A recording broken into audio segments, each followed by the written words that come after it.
This is the story of Little Red Riding Hood. In a small village at the edge of a great forest lived a little girl and her mother. The girl had a red velvet riding cloak with a hood that her grandmother had made for her. She looked so pretty in the cloak and wore it so often that the villagers all called her Little Red Riding Hood. One day, Little Red Riding Hood's mother said, "Take this basket of bread and butter to your grandmother's house for me. Your grandmother has not been feeling well and has not been able to cook for herself."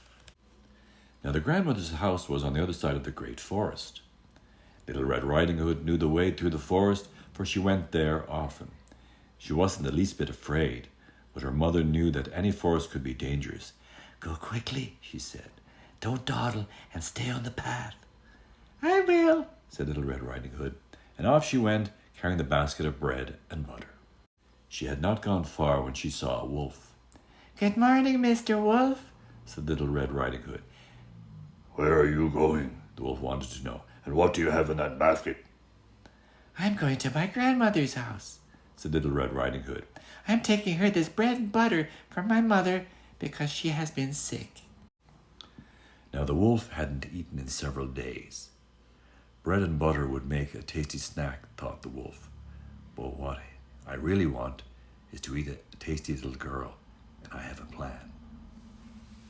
"Since your grandmother has been sick and unable to get out, perhaps she would enjoy a bouquet of wildflowers as well as the food in your basket," suggested the wolf. Little Red Riding Hood looked around. The forest was filled with wildflowers of all colors. "Why, that's a lovely idea, Mr. Wolf," said Little Red Riding Hood. "But my mother did tell me not to stray off the path." "Well," said the wolf, "I'm certain if your mother had thought about a bouquet of wildflowers, she would have agreed to let you pick some. Why don't you start with those red ones over there?"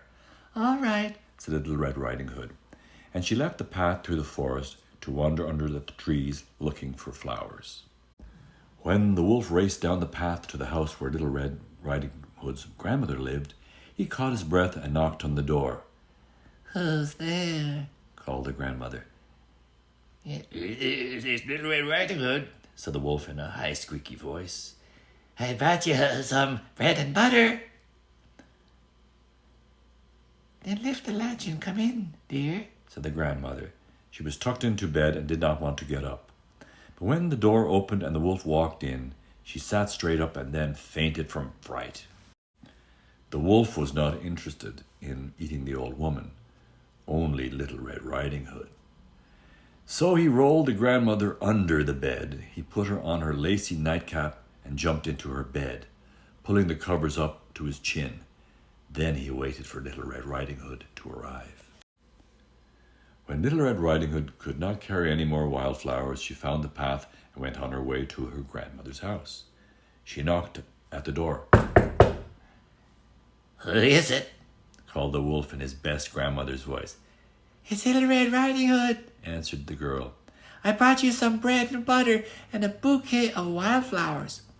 "Lift the latch "And come right in, dear," said the wolf. Little Red Riding Hood went inside. "Come closer, my dear," said the wolf. Little Red Riding Hood went closer, but not too close. "My goodness, grandmother," she said. "What big eyes you have." "The better to see you with, my dear," said the wolf. "And what big teeth you have, grandmother," said Little Red Riding Hood. "The better to eat you with," cried the wolf. He sprang out of bed and tried to grab the little girl, but she was too quick for him. She dropped her basket and ran out the door. A hunter who was passing through the forest saw Little Red Riding Hood run outside with the wolf close behind her. The hunter chased the wolf deep into the forest. When the hunter came back, he went inside with Little Red Riding Hood to help her look for her grandmother. They found her standing beside her bed, looking quite shaken. "The danger is over now," said the hunter. "The hunter chased the wolf away," cried Little Red Riding Hood. "Thank you for saving Little Red Riding Hood, sir," Grandmother said to the hunter. "Please stay and join us for tea." So the hunter sat down with Little Red Riding Hood and her grandmother and drank tea and ate bread and butter.